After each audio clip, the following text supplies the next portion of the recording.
சஜித்திற்கு எதிராக சேறுபூசும் நடவடிக்கையில் ஜனாதிபதி செயலகம் ஈடுபட்டுள்ளதாக குற்றச்சாட்டு. தோல்வியில் முடிந்த பசிலின் திட்டம், ராஜபக்ச குடும்பத்திற்கு மாற்றம், மும்முனை விவாதமே வேண்டும், டிலான் வலியுறுத்து. ஜனாதிபதி தேர்தலில் சஜித் போட்டியிட்டால் தோல்வி உறுதி, ஹரின் பெர்னாண்டோ. ஆளுங்கட்சியின் எம்பிக்கள் பலர் விரைவில் ஐக்கிய தேசிய கட்சியுடன் இணைவு. தமிழரசு கட்சிக்கு எதிரான வழக்கை முடிவுறுத்த தீர்மானம், ஸ்ரீதரன் எம்பி. ரணிலே ஒரு தீர்வு, மொட்டு கட்சியினருக்கு அமைச்சர் சுசில் அறிவுரை.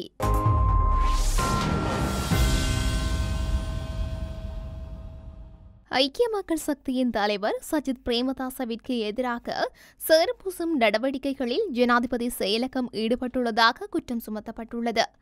ஐக்கிய மக்கள் சக்தியின் நாடாளுமன்ற உறுப்பினர் முஜிபுர் ரஹ்மான் இந்த குற்றச்சாட்டை சுமத்தியுள்ளார். ஜனாதிபதி செயலகம் சமூக ஊடக செயற்பாட்டாளர் ஊடக பெருமளவு பணம் செலவிட்டு பிரச்சாரத்தில் ஈடுபட்டு வருவதாக தெரிவித்துள்ளார். சஜித் பிரேமதாசவிற்கு எதிராக கூடுதலாக பிரச்சாரம் செய்யப்படுவதாக அவர் குற்றம் சுமத்தியுள்ளார். ஆளும் கட்சியினரதும் தேசிய மக்கள் சக்தியினதும் பிரதான எதிரியாக சஜித் மாறியுள்ளார் என அவர் குறிப்பிட்டுள்ளார். சஜித் பிரேமதாசவின் கல்வி தகமை தொடர்பில் அவர் ஏற்கனவே மக்களுக்கு தெளிவுபடுத்தியுள்ளார் என சுட்டிக்காட்டியுள்ளார். பல்கலைக்கழகத்தில் பட்டம் பெற்றுக்கொள்ளாத பல தலைவர்கள் நாட்டை சரியான முறையில் வழிநடத்தியுள்ளனர் என அவர் தெரிவித்துள்ளார்.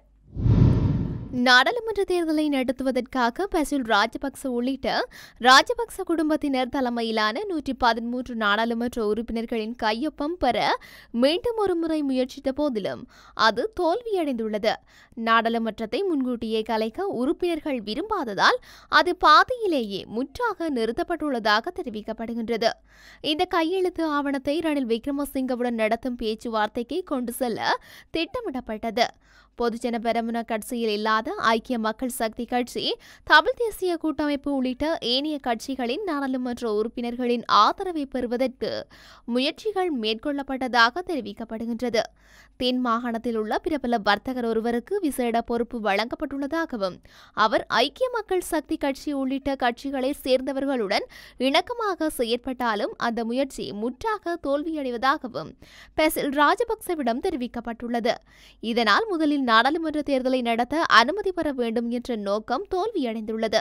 எவ்வாறாயினும் ரணில் தனது இந்தோனேசிய விஜயத்தை முடித்தவுடன் மீண்டும் கலந்துரையாடுவதற்கு இரு தரப்பும் இணக்கம் தெரிவித்துள்ளதாக தெரியவந்துள்ளது. எதிர்க்கட்சித் தலைவர் சஜித் பிரேமதாச, தேசிய மக்கள் சக்தியின் தலைவர் அனுரகுமார திசாநாயக்க ஆகியோருக்கிடையில் நடைபெறவுள்ள விவாதத்தில் ஜனாதிபதி ரணில் விக்ரமசிங்கவையும் கட்டாயம் இணைத்துக் கொள்ள வேண்டும் என்று நாடாளுமன்ற உறுப்பினர் டிலான் பெரேரா வலியுறுத்தியுள்ளார். இருமுனை விவாதமாக அல்லாமல் குறித்த விவாதம் மும்முனை விவாதமாக அமைந்தால்தான் அது பொருத்தமானதாக அமையும் என்று ஊடகங்களிடம் அவர் தெரிவித்துள்ளார். சஜித் அனுரவுக்கு இடையிலான விவாதம் பேசுபொருளாக மாறியுள்ளது. எனினும் விவாதத்துக்கு இன்னும் திகதி நிர்ணயிக்கப்படவில்லை எனவும் சுட்டிக்காட்டியுள்ளார். ஜனாதிபதி தேர்தலில் தோல்வியடைந்தால் சஜித் பிரேமதாசவின் அரசியல் வாழ்வு முடிந்துவிடும். எனவே பிரதமர் வேட்பாளர் பதவியை ஜனாதிபதி ரணில் விக்ரமசிங்கவுடன் இணைந்து செயல்படும் முடிவை அவர் தற்போது எடுக்க வேண்டும் என ஐக்கிய தேசிய கட்சியின் முக்கியஸ்தரான அமைச்சர் ஹரின் பெர்னாண்டோ தெரிவித்துள்ளார். இது தொடர்பில் ஊடகங்களிடம் அவர் மேலும் கூறியதாவது, சஜித் பிரேமதாசவை பிரதம வேட்பாளர் பதவியை ஏற்று ஜனாதிபதி ரணில் விக்ரமசிங்கவுடன் இணைத்து செயல்படுமாறு நான் மீண்டும் அழைப்பு விடுக்கின்றேன். ரணில் விக்ரமசிங்கவின் கீழ் அவர் 5 வருடங்கள் கற்றுக்கொண்டால் நிச்சயம் அடுத்த ஜனாதிபதி தேர்தலில் களமிறங்க முடியும். அவ்வாறு இல்லாமல் இம்முறை ஜனாதிபதி தேர்தலில் களமிறங்க முற்பட்டால் இறுதியில் தோல்வி ஏற்படும். இவ்வாறு 2 தடவைகள் ஜனாதிபதி தேர்தலில் தோல்வியடைந்தால் அத்துடன் அவரின் அரசியல் வாழ்வு முடிந்துவிடும். எனவே சஜித்துக்கு மூளை இருந்தால் அவர் சாதகமான முடிவை எடுக்க வேண்டும் என குறிப்பிட்டுள்ளார்.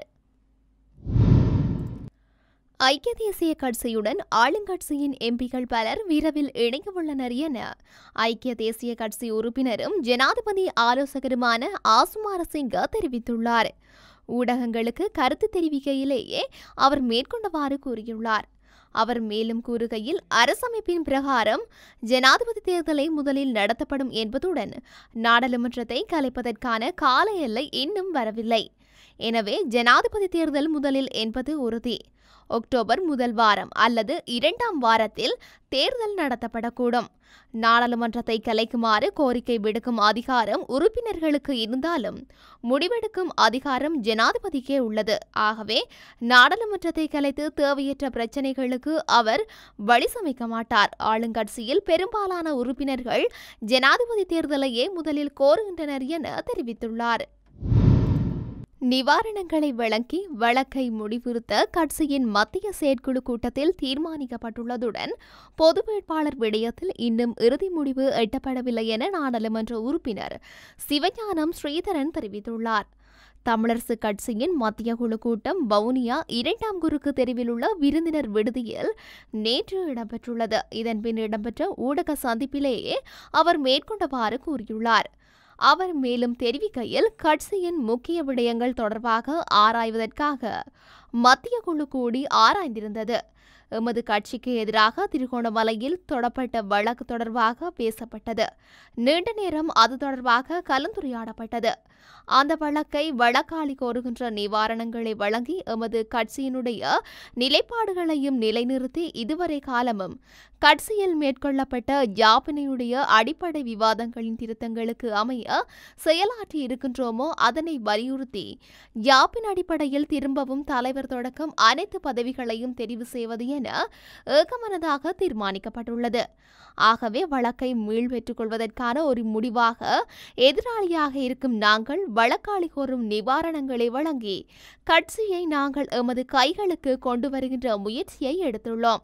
இந்த விடயம் தொடர்பாக கைகொள்வதற்கு ஜனாதிபதி சட்டத்தரணியும் கட்சியின் மத்திய குழு உறுப்பினருமான KV தவராசா மற்றும் நாடாளுமன்ற உறுப்பினரும் ஜனாதிபதி சட்டத்தரணியுமான MA சுமந்திரன் ஆகியோரை நியமித்துள்ளோம். முதலாவது வழக்கிலேயே வழக்காளி கோருகின்ற நிவாரணங்களை வழங்க ஒப்புக்கொண்டுள்ளோம். இதில் சில விடயங்களை தவறவிட்டுள்ளோம். அதனை சமர்ப்பணங்கள் மூலம் சமர்ப்பித்து இந்த வழக்கை முடிவுக்கு கொண்டு வந்து கட்சியை முன்னெடுப்பதற்காக தீர்மானித்துள்ளோம் என தெரிவித்துள்ளார். ஜனாதிபதி தேர்தலில் ரணில் விக்ரமசிங்க களமிறங்குவதே சிறந்தது. அவருக்கே சவாலை எதிர்கொண்ட அனுபவம் உள்ளது. இதனை மொட்டு கட்சியினர் கவனத்தில் கொள்ள வேண்டும் என அமைச்சர் சுசில் பிரேமஜயந்த தெரிவித்துள்ளார். இது தொடர்பில் ஊடகங்களிடம் அவர் மேலும் கூறியதாவது, புதிய அரசியல் கூட்டணிகள் விரைவில் உதயமாகும். எனவே மக்கள் நலன் சார்ந்த அதேபோல் எமது கொள்கையுடன் ஒத்துப்போகக்கூடிய தரப்புடன் இணைந்து நாடாளுமன்ற தேர்தலை சந்தித்தேன் என்றார். அமைச்சர் சுசில் பிரேமஜயந்த தற்போது சுயாதீனமாக செயல்படுவதுடன் நிமல் லாட்ச தரப்புடன் இணைந்து செயல்பட்டு வருகின்றார் என்பது குறிப்பிடத்தக்கது.